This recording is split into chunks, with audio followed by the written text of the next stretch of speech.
Soon I'll come around. Lost and never found. Всем привет, вы на канале Perfect Player. Меня зовут Олег, и сегодня мы будем прослушивать аудиокассеты, как я вам, собственно, обещал. Но для начала хотел бы извиниться за прошлую серию, потому что звук был просто ужасен. Я как послушал, так уши в трубочку свернулись. Ну, так получилось, ребята, извините. В дальнейшем такого не повторится. Я там пару этих видео переписал, потому что даже в катсценах был плохой звук, я там кое-что переделал, манипуляция звуком, это же я просто кретин забыл включить подавление шума в микрофоне, поэтому так получилось. Ну а так, я так посмотрел, в принципе, добротно получилось, не знаю, как вы оцените, посмотрим. Вот. И сейчас я буду прослушивать аудиокассеты. Там будет рассказываться, что было с сплетниками за все это время, что и как там вообще, почему Чико так плакал, почему не хотел уходить, допустим, или, допустим, как пытали пас. И все это будет в аудиокассетах. Ну, поехали, приступим. Чико, давайте с первой.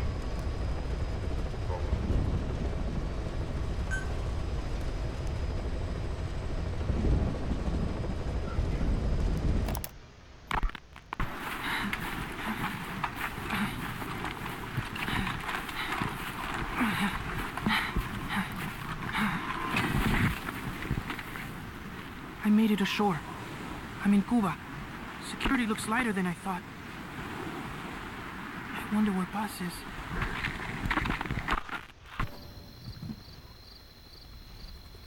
East dark, but there are soldiers everywhere. Lots of choppers coming and going. Those lights are so bright.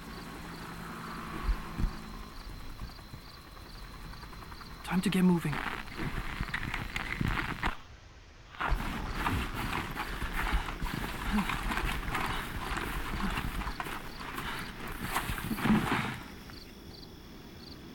I got close to the fence to see if I could spot her. They had a guard posted, so I got out of there. Guess security's not so light after all. I'm coming, Paz.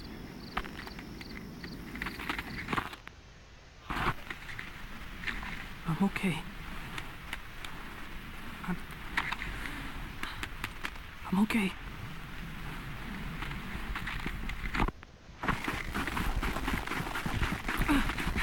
I think I found her. It's gotta be Paz. No. They're looking for me.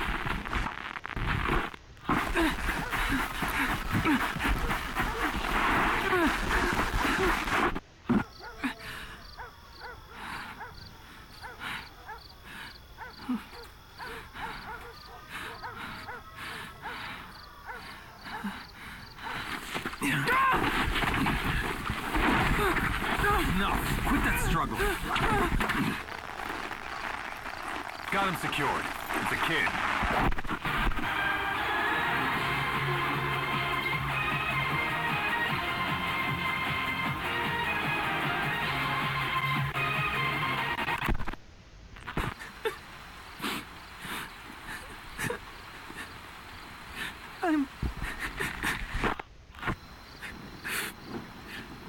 I got caught. I'm in a cage. Give me back my recorder. At least whoever finds this will know what happened.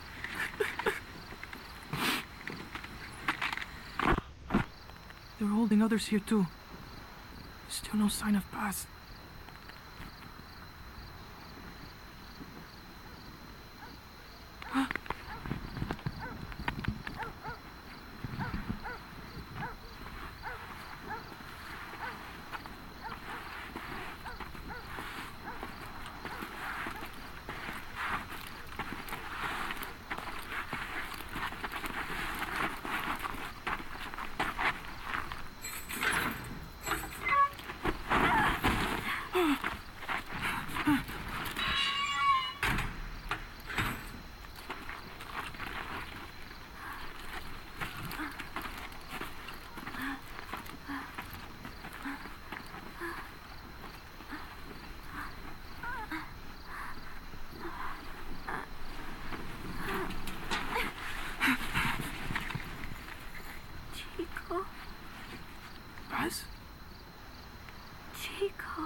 Это, если кто не понял, Чико — это самый молодой новобранец главного героя. Он безумно влюблен в Паз, которая до этого якобы была мертва. Вот. И нашли ее тело на клубе и схватили в плен, потому что зная, что она является тоже как бы подчиненной Снейка, главного героя. И будут Снейк называть. А Чико, знаете, романтический идиот, как в переводчике было сказано про Обнорск, вот так вот и этот Чико романтический идиот решил сам спасти Паз без помощи своего руководителя Снейка. Так, поехали дальше.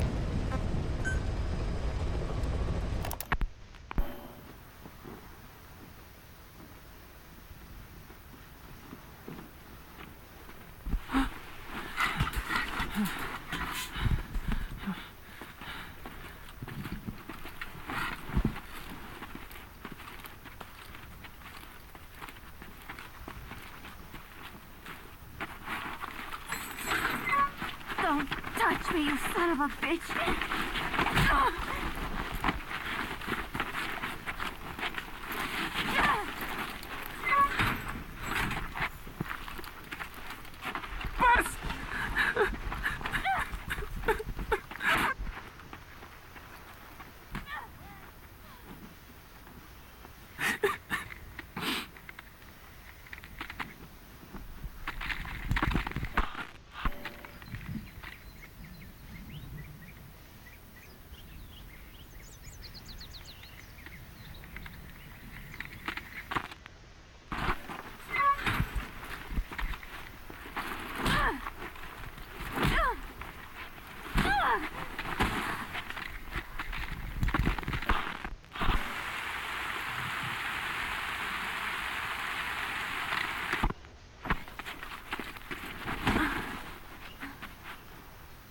She looks weak.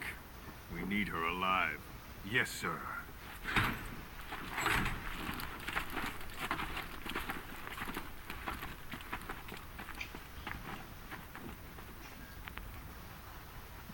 Paz.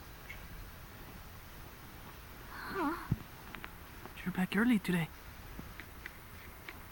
Early? And the sun is still up. See? Yeah. Chico, Yes? let us not do this, okay? Huh? I do not think I want to talk to you. But I came here to... Just quiet, Uh, or I'll scream. what the... I don't get it.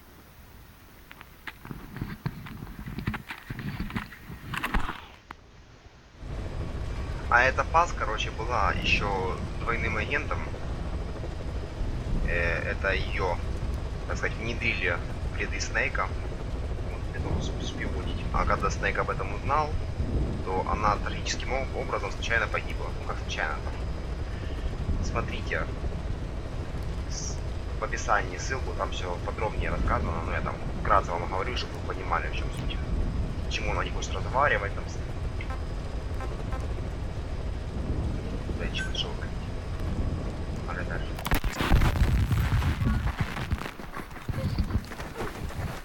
Paz!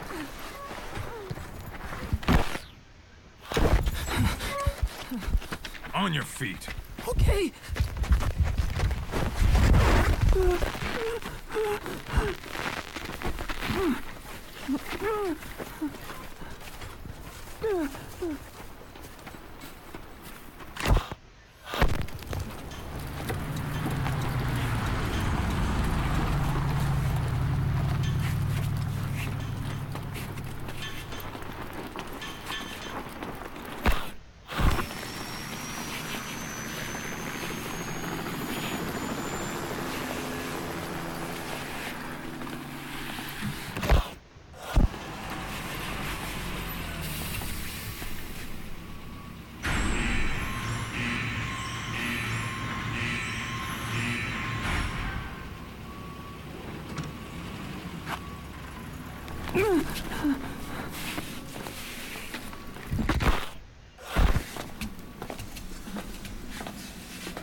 Это та кассета, по которой мы отслеживали по звуку, где находится пас.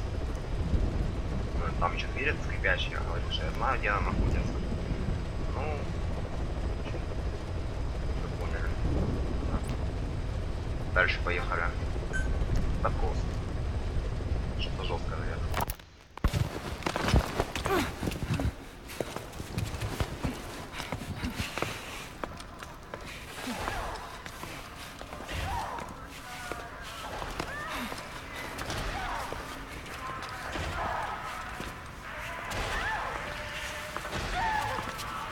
Такой станет, походу.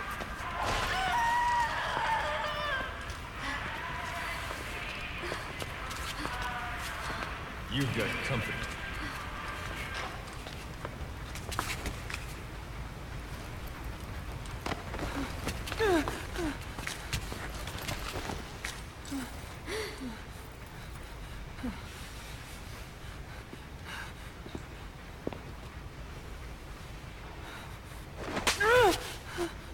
Does it hurt? Talk. Talk.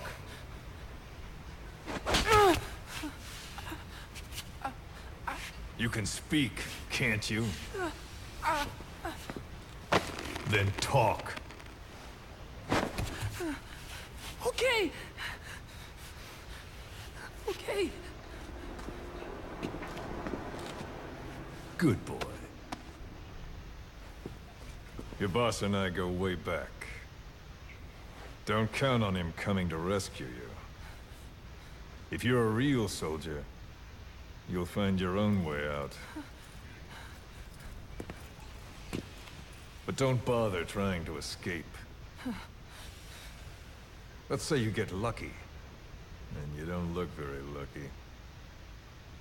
And by some miracle, you get out of your cage.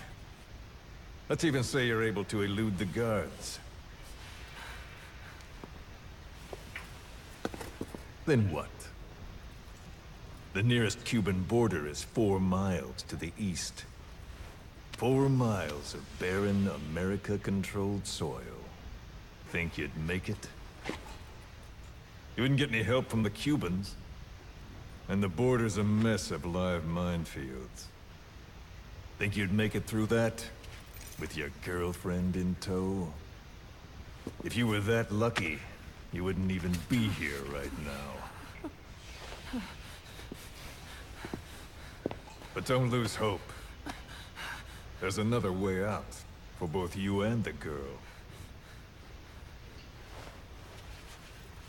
This way is much simpler.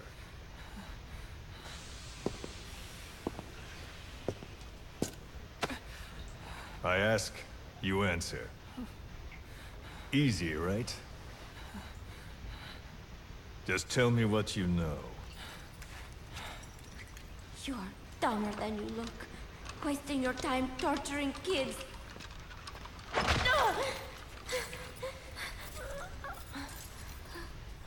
Tell me about your base. Chico.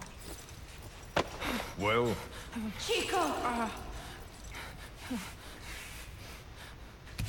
Hit me!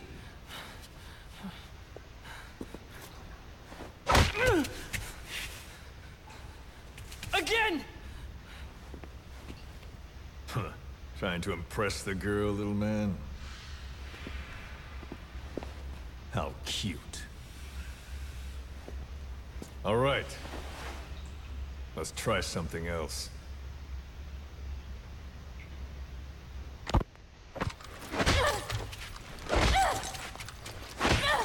Stop it! She'll get what she deserves. We were comrades once. But she betrayed us. Deception and deceit. What better proof she's a real woman? Show him. Do you realize what you're doing? Cypher is watching. Let go of me! You will be next. Your hideous face will...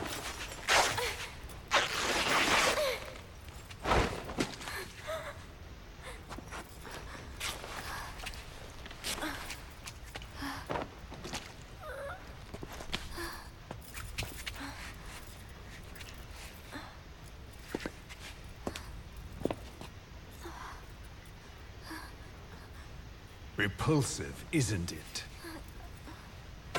Look. Look carefully. Watch out when you grow up, boy.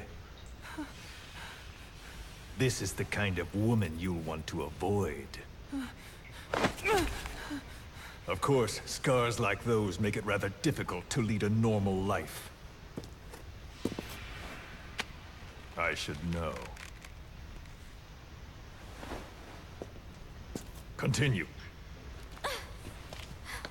Talk, and you both go free. Chico! No! Only you can stop this. Don't talk! Chico! Please! No!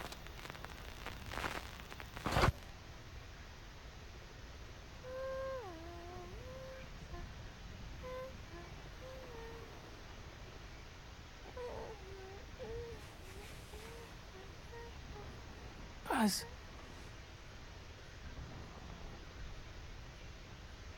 Why?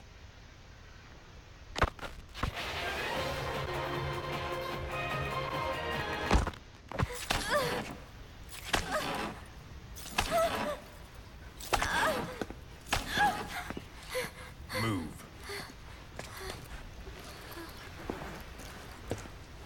Get up. Huh? You heard me.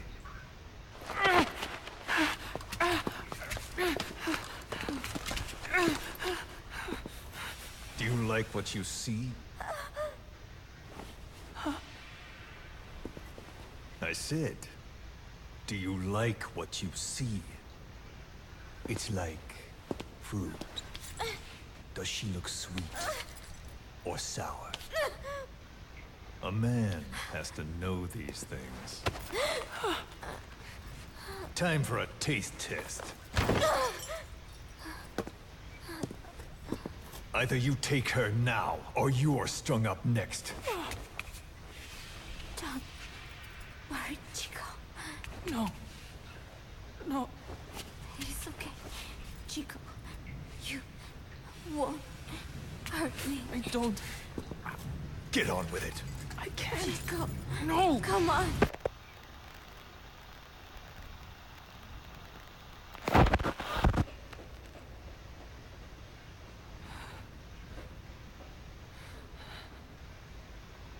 Out at sea?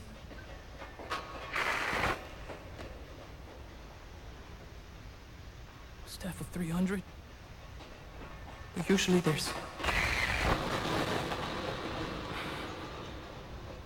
Zeke. And again. See? That wasn't so hard. You got what you wanted. Are you satisfied? We're halfway there.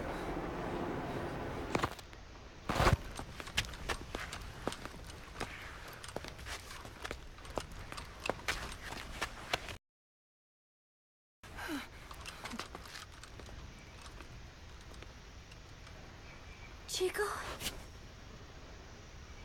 Chico? Thought you didn't want to talk to me. There's one thing I want to say. What?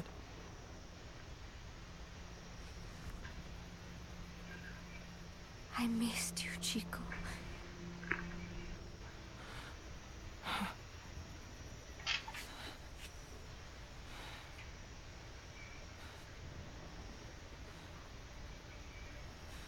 Yeah. Come here. Huh? Closer.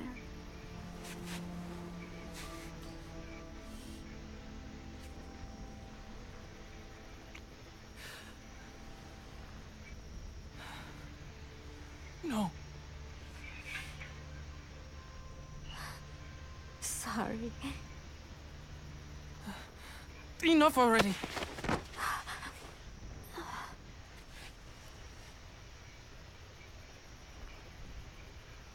You want to do it here?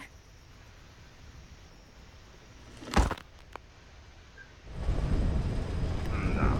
Ладно, ребят, сейчас я проверю запись, как он записывается. Может опять это, в принципе, задумано сейчас. Опять я вернулся, вроде как все ровно. Я чуть-чуть подбавил громкости микрофона, а то я им немножко комментарии чуть тихие, много тихие. Давайте дальше. Переговоры. Слушаем. Come on, Buzz, talk. Вот там ее стигают, конечно. Buzz, I'm doing this for you. А, это он не достигает. Coward! How can you say that? Traitor! Don't make me mad. You're only making things worse.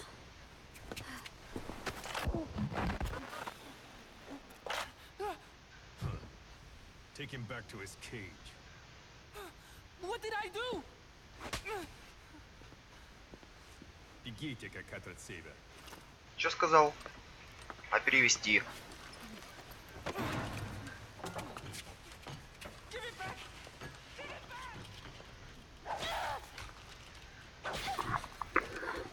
Enough. You're no good to us dead.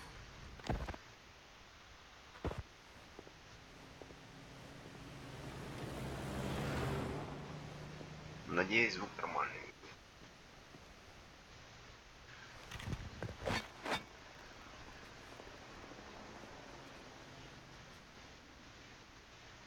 Can I have it back? We've decided to let her go.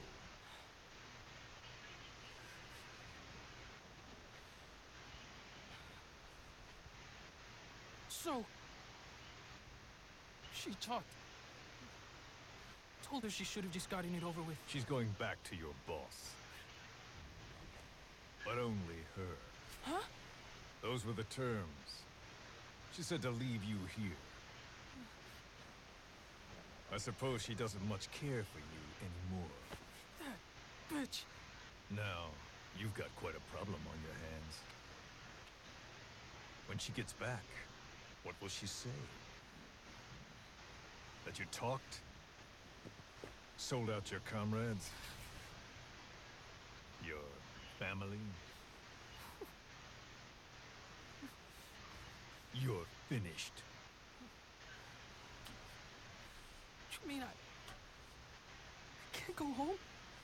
There's very little I can do for you. And I still have need of your services. Huh? You're going to call your boss for help. We'll make a recording, play it across public frequency bands. To bring him here?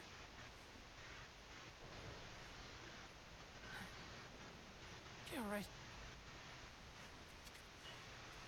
Do you expect me to trust you? I'll never help you. Perhaps. But if you did, I wouldn't mind looking the other way if he did come for you. Take some guards off duty, let you quietly slip away. But you wouldn't want the girl leaving here alive. She'd have to be eliminated before he came. There's no other way. I'll leave you to think it over. Chico, growing up means choosing how you're going to live your life.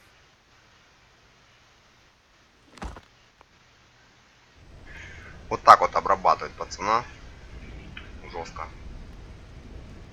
Прям как у нас следаки. психолог все-таки никак.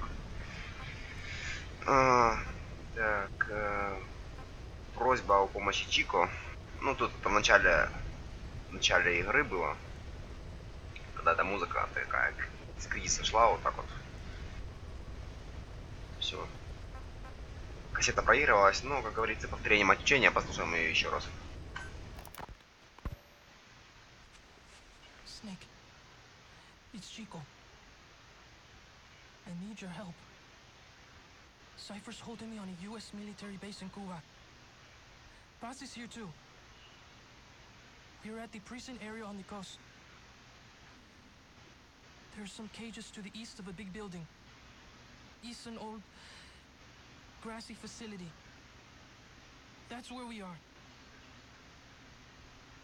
Help me, Snake.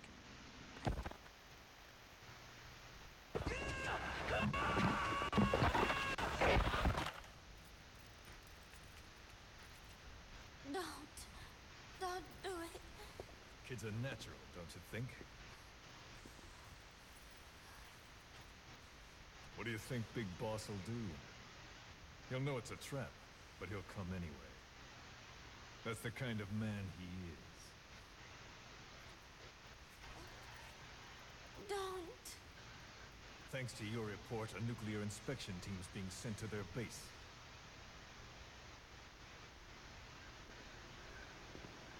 The scientist was our way in.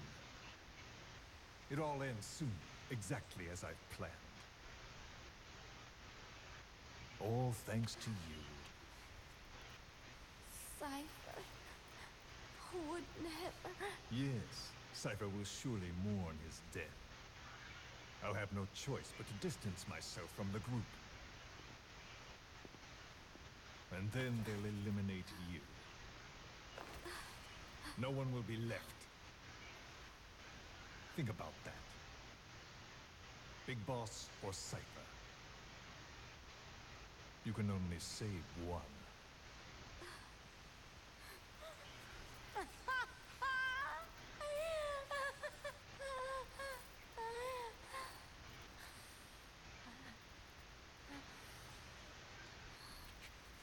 I will never talk. I don't expect you to believe me. The question is, which of the two would you like to give a shot at survival? What I would like is to kill you. The feeling is mutual. But we are secret agents. Restraint is a virtue.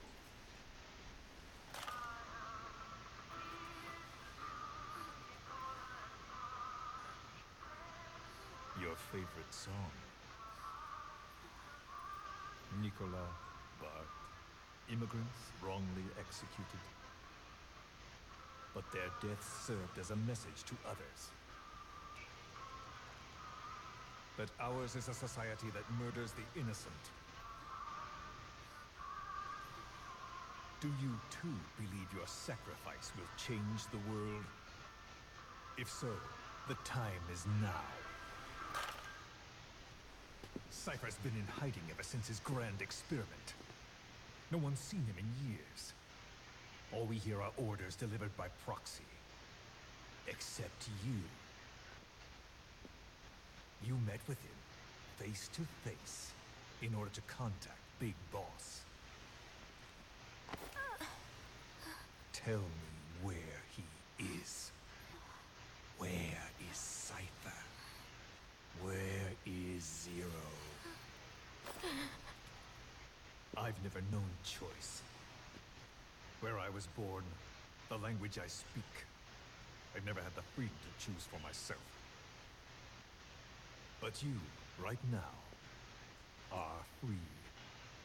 Do as you will. This will save Big Boss. It may. Will you really kill Zero for me? Not for you.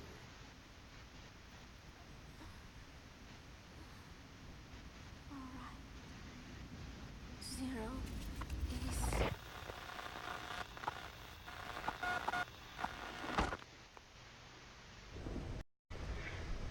is... Зиро это, можно так сказать, это союзник Биг Босса, Снейка. Он с ним устроил повстание армии. То есть это вообще была идея как бы Снейка, создать военное государство независимое. Вот. И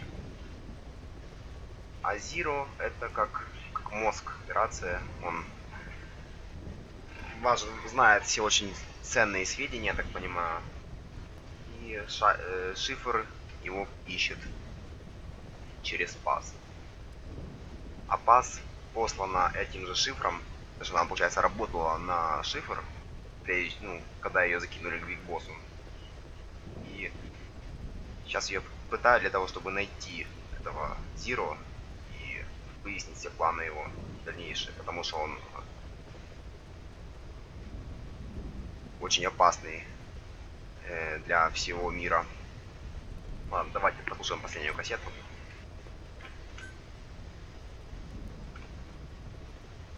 Так. Give it a shot already! Hold her still.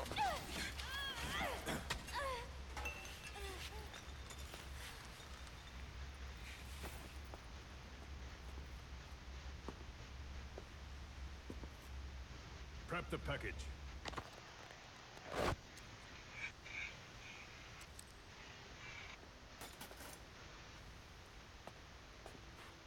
She's all closed up.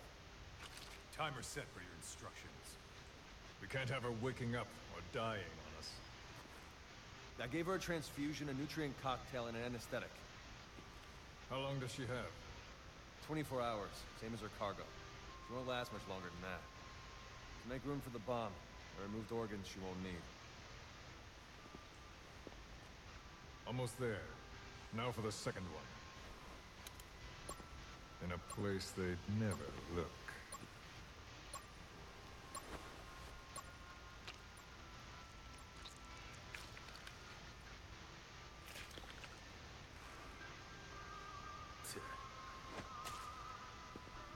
Hang her up.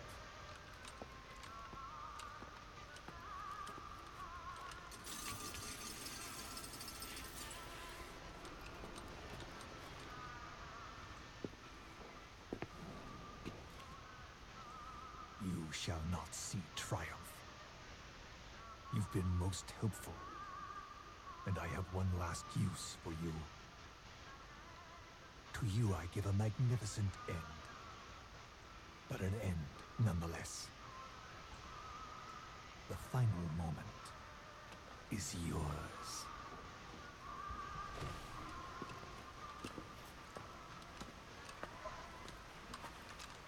We heard from the advance team. Everything's right on schedule. The C4 has been planted on the legs. Strike team and decoy team are in position. And we have confirmation that Big Boss's chopper is lifted off. A shame I won't see him. But at least I'll get a look at his body. Time for us to move out too. But first, let's stop by and see the boy. I want Big Boss to hear his little diary. Hopefully, he's still a good listener.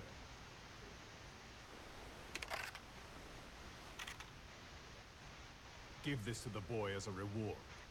And a memento. Make copies. Yes, sir.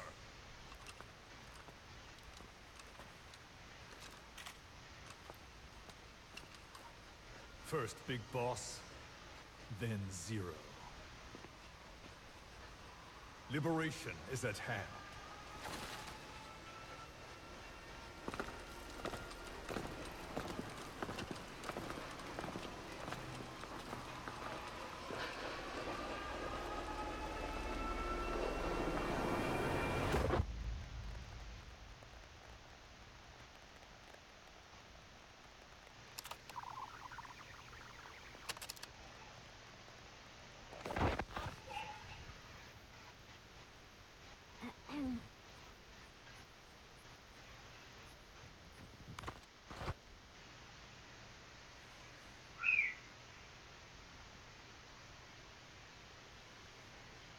Chico, I am borrowing your recorder.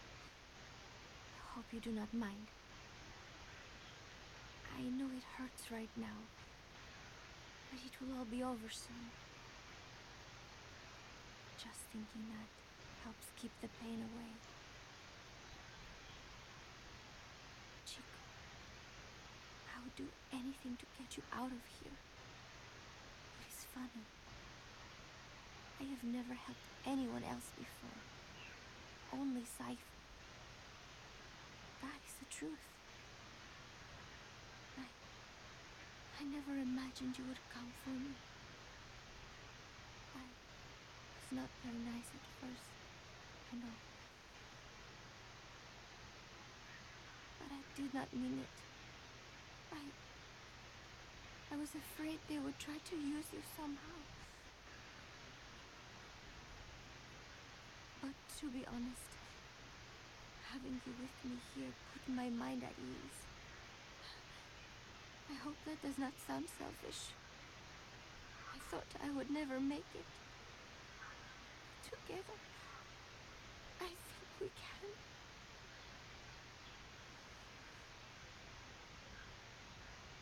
I'm watching you sleep as I record this. You have made me believe that I will make it out of here. And that no matter what happens, it will not be the end.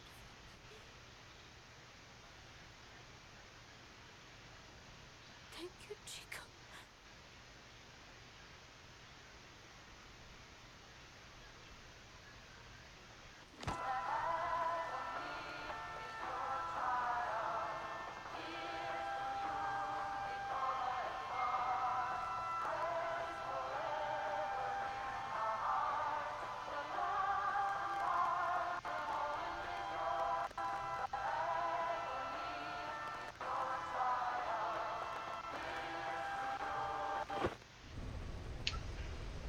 Давайте подытожим, что произошло.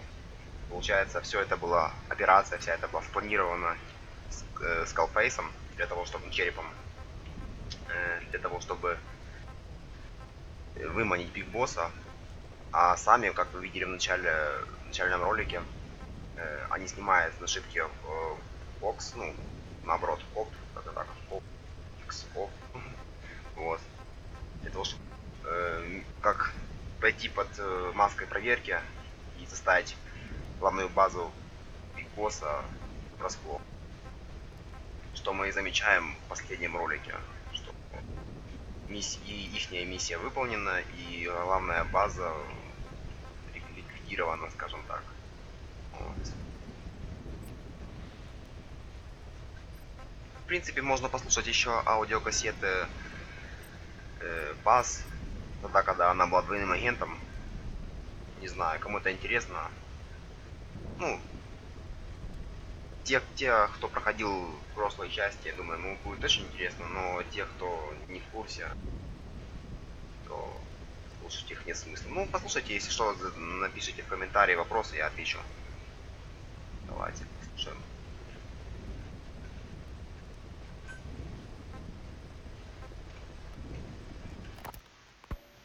As of today, I will be living here at Mother Base. Now my real trial begins. Zadornov was paying my room, board, and tuition, but he has since been captured. I told the man that with no more money from the KGB, I could no longer afford school. He bought my story, and when I said I would be willing to work, he took pity on me and let me stay. For some reason, Miller really pled my case. That was helpful, but the man is still a fool. His men are no better. They think their training makes them strong, but that kind of strength is nothing in the face of true power. And better yet, they wait on me hand and foot, believing I am just a schoolgirl. Looks like I won't be working too hard after all. Just today, while scouting out the living quarters, I saw a group of them in the corner of the deck making a fuss. Going over for a look, I saw they were feeding a kitten. A bunch of grown hard men, and they're the ones acting like schoolgirls. Look, Isn't he cute? What is wrong with them? Disgusted, I just nodded and smiled. I must stay in character after all. I indulged their chit-chat for a few moments. Then one of them asked me to give the thing a name. They had just taken it from its mother. I named it Nuke. I improvised some nonsense about how our compassion for living things can help prevent wars. The men gave me a little fish. I held it out in my palm and the kitten happily ate it up. What a pathetic, feeble creature. It sickens me. Today, Chico invited me to go fishing with the soldiers.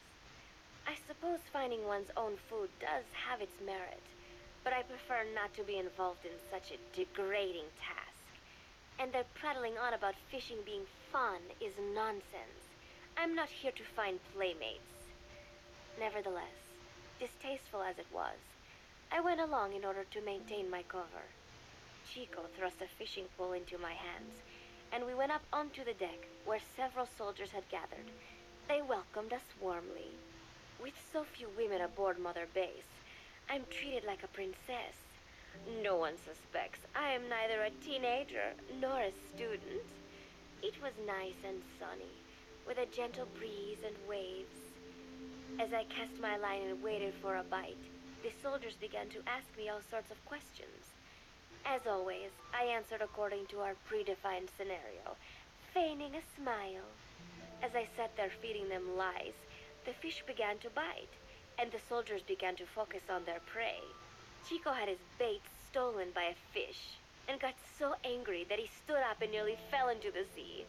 Everybody laughed. It almost made me want to join in too. At some point, I got a bite myself.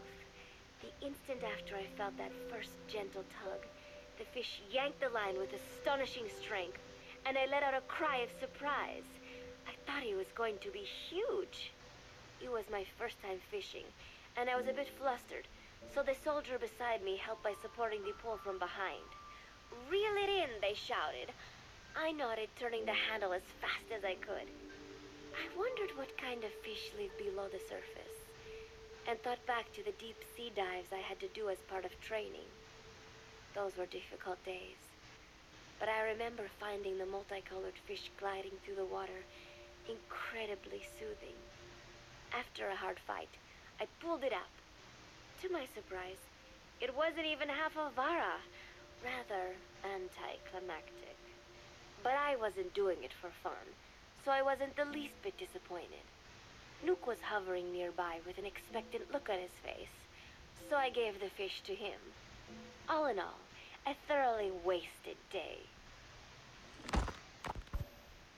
Preparations are coming along nicely.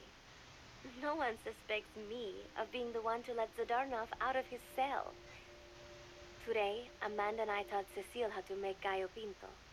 It is a simple home-cooked dish consisting of black frijoles mixed with arroz. It is well known throughout Central America, not just in Costa Rica, so it is no surprise that a Nica like Amanda would be good at making it. But I was raised in the States from a very young age, and can hardly even remember my mother's gallo pinto. Having to make chit-chat with that clueless bird lover and the so-called revolutionary was excruciating. And, clueless or not, I wanted to be especially careful around Cecile, the one who actually recorded that tape. Thankfully, Miller and his men seemed to believe I mistook the tape I found for one my friend made.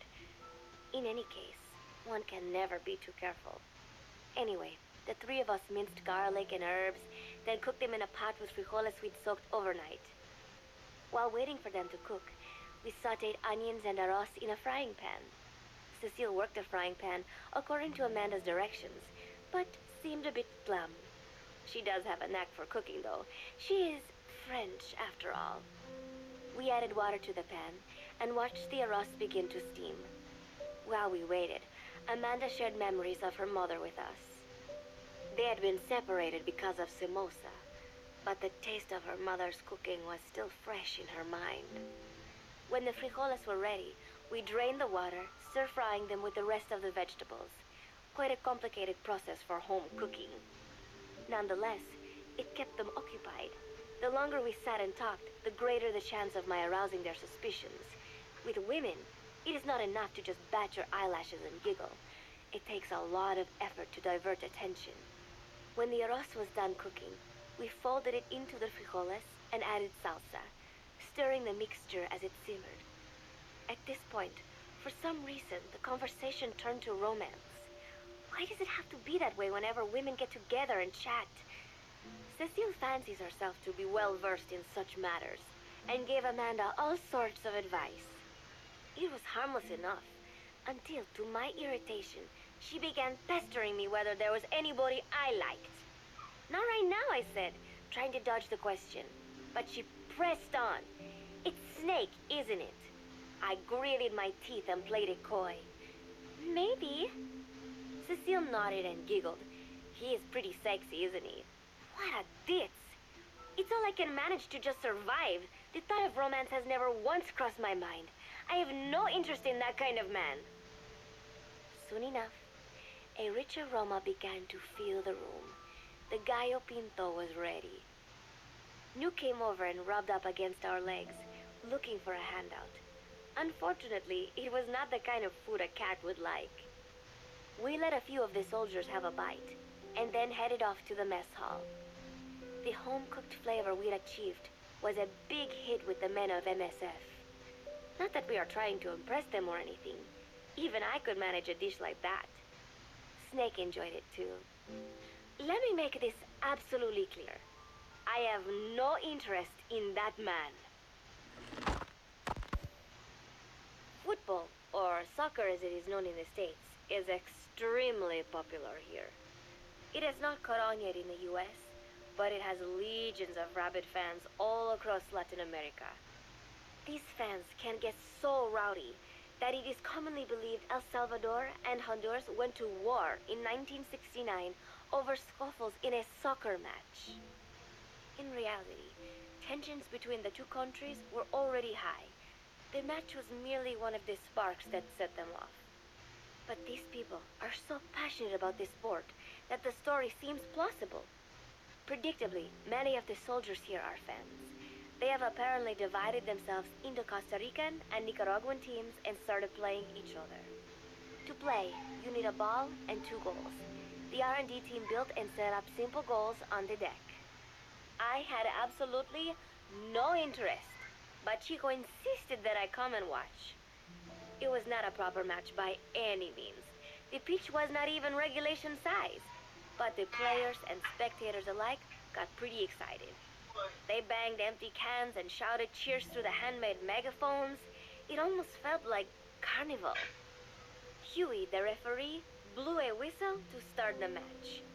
The soldiers' training has left them in excellent physical shape, but they lacked the honed skills of professionals and their play was quite rough.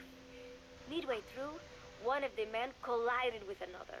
They started shouting at one another, but Huey stepped in. I thought we had forsaken our countries, become one with the earth, he said, quoting Snake. We're not competing for national pride here, and we are not fighting for the good of any one country. This is not a war. Soccer is a peaceful sport, am I right? The soldiers nodded. They know the pain of war, and they share Snake's vision. Perhaps that is why all this resonates with them. Team Costa Rica was down a man, and somehow I was picked to fill in. Costa Rica had the advantage up until that point. I suppose Huey wanted to keep it balanced. The soldiers agreed with Huey's call. Maybe the Costa Rican players felt an even matchup would be more fun too. I could not be bothered to run at first, but chasing the ball out there in the hot sun, I was soon drenched in sweat. Before long, I found myself actively seeking out the ball, partially out of desperation. I picked up a loose ball deep on the opponent's side of the field. Even though he's Nicaraguan, Chico cheered me on, yelling, "Go for it, shoot!" I launched the ball as hard as I could, only to have it blocked by the keeper. Disappointment only increased my determination. In the end, I didn't score a single goal, and Costa Rica gave up its lead. It was really close, though. We congratulated each other on a good match and sprawled out in the shade on the deck. exhausted. The ocean breeze felt so nice on my sun-soaked body. Nuke came over. It is one of his favorite spots, and stretched out next to me. And together, we watched fluffy white clouds drift lazily across the clear blue sky. It was lovely out today, so I decided to sun myself in a lounge chair up on the deck when Strangelove came up to me. Despite the heat, she was in her usual long sleeves and pants. I waved at her. She looked away and mumbled, "Hello there. Fancy meeting you here." I asked if she needed anything, feeling her eyes creeping up and down my body like she was savoring it. Finally, she swallowed and said, "You have such beautiful skin." Bewildered, I shook my head and said, "No, not at all. I had heard rumors that she was a lesbian, but she couldn't be after me, could she?" She continued to stare and said, "No, it is beautiful, but you must not let yourself get so tanned." And then she took my hand in hers. "What is wrong with a little sun?" I asked, trying to cut the conversation short. But she shook her head violently. "No, you mustn't. A young lady should take better care of her skin." She was acting strangely now, as if aroused. She lectured me on the perils of tanning, how it ages skin, causing wrinkles and spots, and in the worst cases, even skin cancer.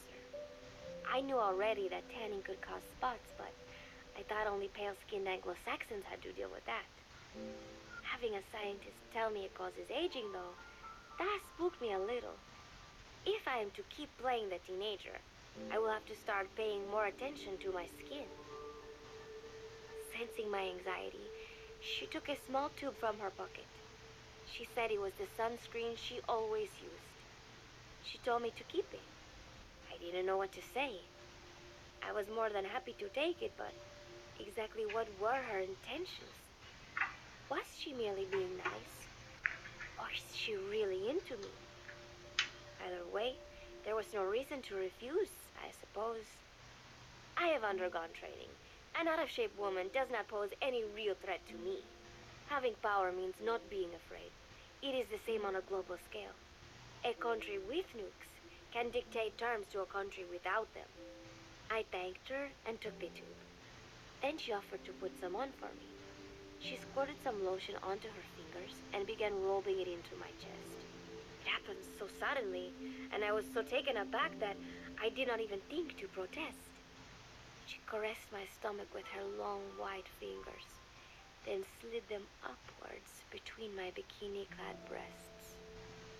"What? Wait," I sputtered as her moist eyes met mine. She was beautiful.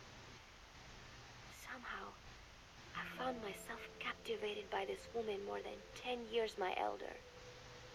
"Hold still," she whispered in my ear. I nodded silently, unable to refuse. My body went limp, motionless, as if in a trance. Gently, carefully, she rubbed the lotion all over my entire body. I shouldn't have enjoyed it, and yet I could not help myself. For a moment, I was spellbound. That woman is dangerous. I had better watch myself. Protecting one's health is an important part of any agent's job. But despite my best efforts, I have caught a cold. Now that I think about it, Mother Base's numbers are on the rise, with soldiers coming from all different places and backgrounds. It is no wonder then that sooner or later someone would bring in a virus. That said, what I have got is just a common cold. The medical team said I'd need a few days rest, so I've been restricted to my room and put on bed rest. I thought I'd gotten used to not having anyone around to relate to, but at times like these, being alone is just miserable. All I could do was lay there and stroke Nuke's back, trying to take my mind off how bad I felt. Nook just sat there, not making a sound. But I did have visitors. Amanda and Chico, Huey, Cecile, Miller, and a few of the soldiers I've become relatively close to. Amanda made me a soup with herbs she said were good for a cold. Miller told me to take it easy. I will sing you a lullaby, he said, then broke out a guitar and sang some incomprehensible song in Japanese. I did not need to understand the lyrics to know he is an awful singer. Then he said, "You know what is good for a cold? Suppositories. Here, I'll show you." He began to take off his pants, so I threw my tissue box at him to make him go away. Then Strangelove showed up, saying she had some miracle Indian cure. "It has got eucalyptus extract," she said. "It works best if you rub it into your chest." And then she tried to take off my nightshirt. I whacked her with my pillow, and I got rid of her. Chico brought me a little flower in a cup. It had been growing in a little bit of earth that probably found its way on board, stuck to something else.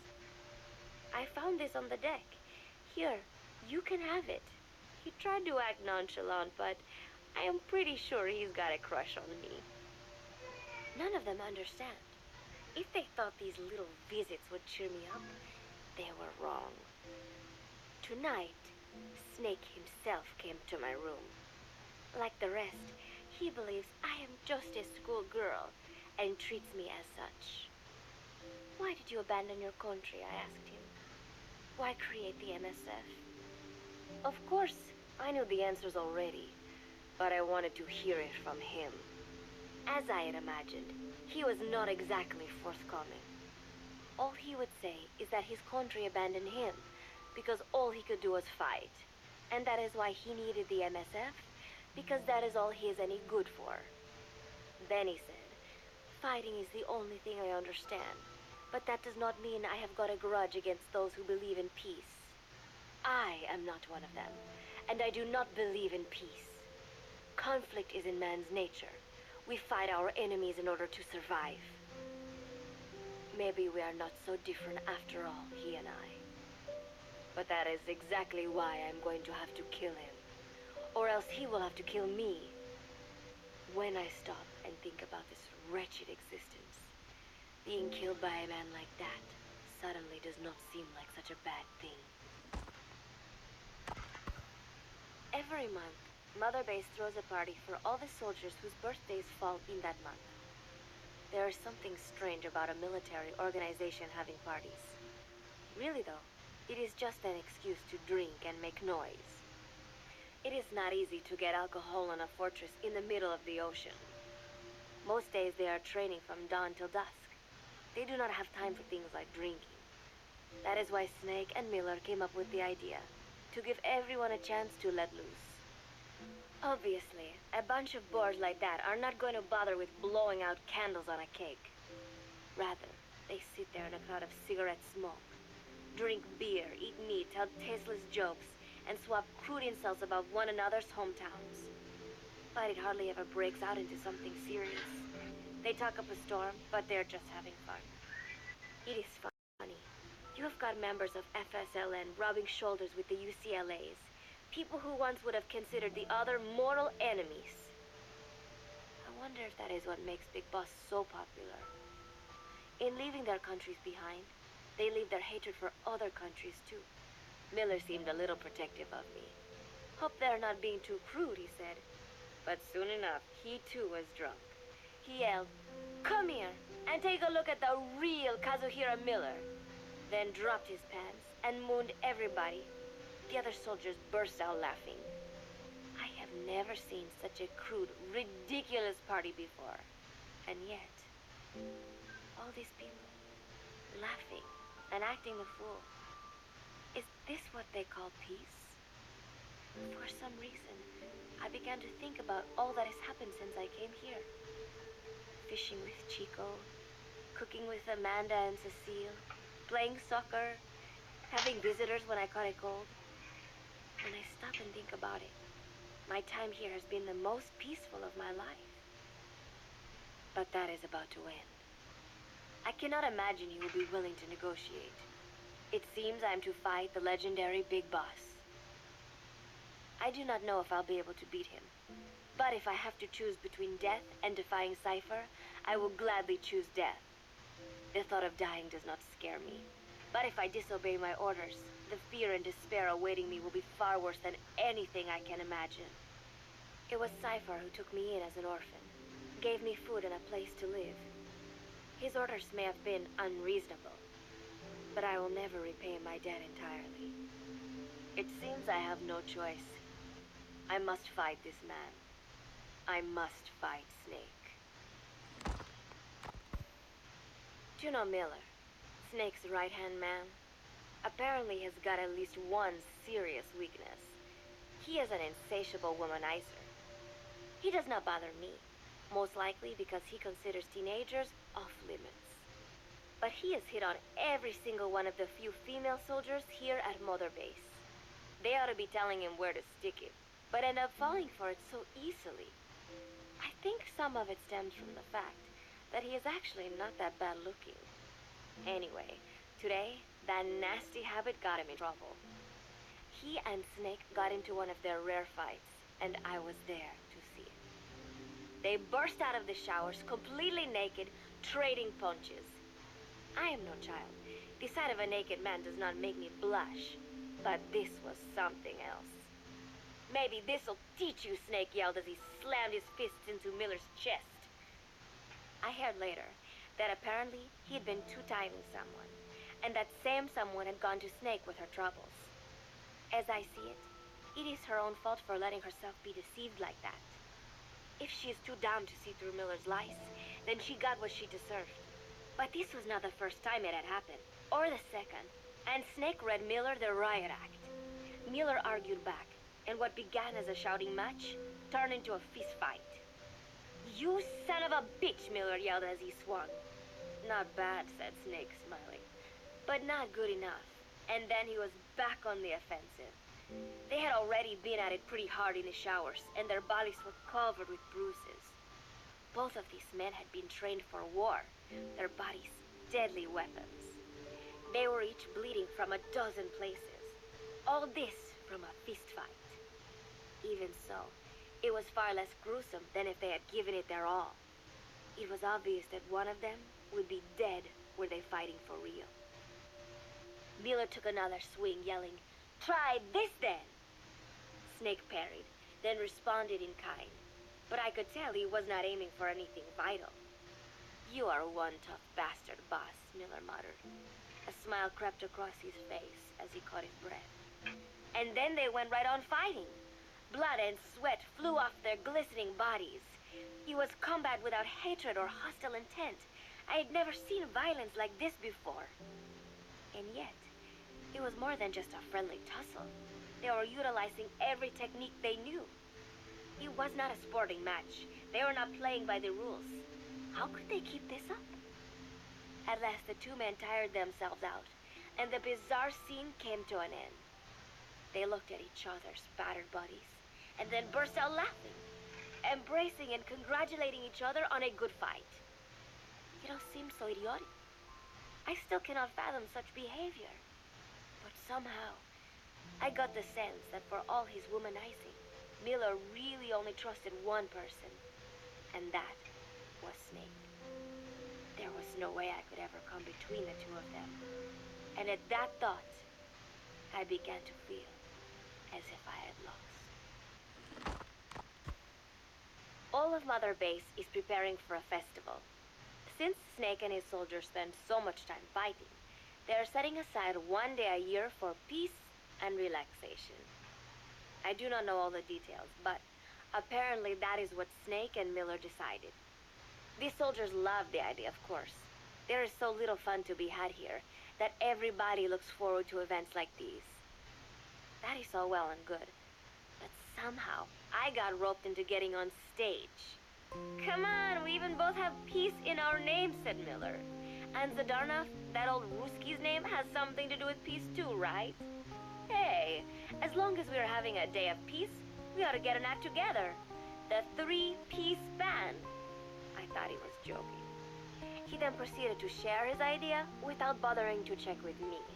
And now, I am slated to sing. Apparently, he had heard me on the deck one day, and since then he's wanted to form a band. Everybody's looking forward to it, so there is no way for me to back out now. I've never done anything like this, but it does feel kind of nice to know that people are looking forward to it. I mean, it cannot be any worse than Miller's singing, but modifications to Zeke are already finalized, and I must complete my mission. Betray Cypher now, and I will face a fate far worse than death. Still, there's no need to put things in motion just yet. What difference would it make to just wait a little while longer? A whole day of peace. The mission can wait until after that. Can it not? I know I am only delaying the inevitable. When the day comes, one of us will have to die. Snake or me. But still, if I could just come up with some way to stall Cypher, at least until our day of peace. When did I start having thoughts like this?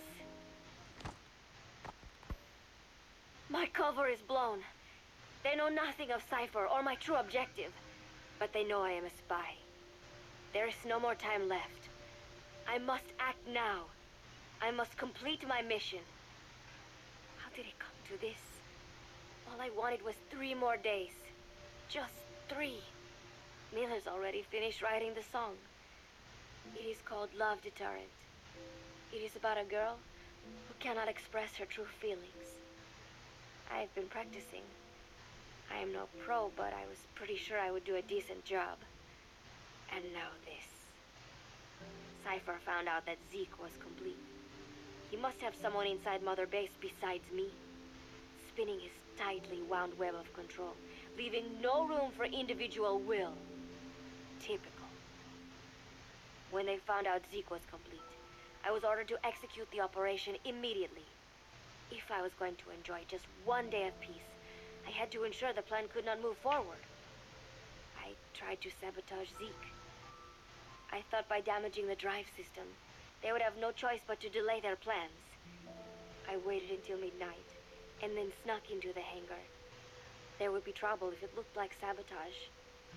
I selected one of the drive system's load-bearing parts and carefully worked to warp its shape. The leg's drive system requires a high degree of precision to operate. Even the smallest deviation would have done it. Then, Chico walked in. Maybe it was one of those nights where he could not sleep. In any case, he saw me, panicked, and took off running. It would have been easy to kill him, but I could not. I know he likes me. It is not as if I would ever have an interest in a child like him, but I could not pull the trigger. Not at him, not in the back. Will he tell them? Or is there a chance he will keep it a secret? Protect me? No. He knows now. Knows I am not who he thought I was. He ran without even questioning what I was doing. There is no chance he does not know. And soon, all I have built here will end. And if Cypher has another agent among them, if he finds out I tried to sabotage Zeke, this place will no longer be my heaven.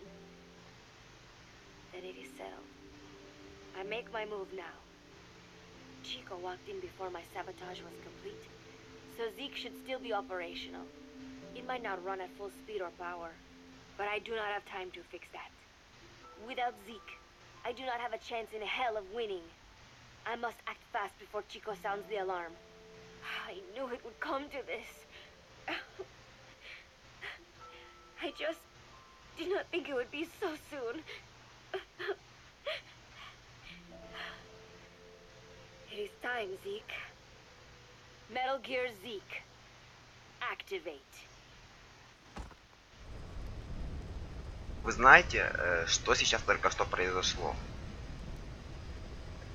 Что это все доказывает? Это доказывает вербальную нищету всех остальных игр от третьего лица с сюжетом. Понимаете? Вообще, эта постановка, режиссура, это вот все, дневники, это ж офигеть вообще. Как это шедевр просто. Ладно. Хватит эмоций. Фух. Надеюсь, вам понравилось. Ставьте лайки, подписывайтесь. Если кто не понял, это пролог Phantom Pain. Вообще, Ground Zero это пролог Phantom Pain. Так что увидимся в следующих сериях. С вами был Олег. Всего хорошего. До встречи.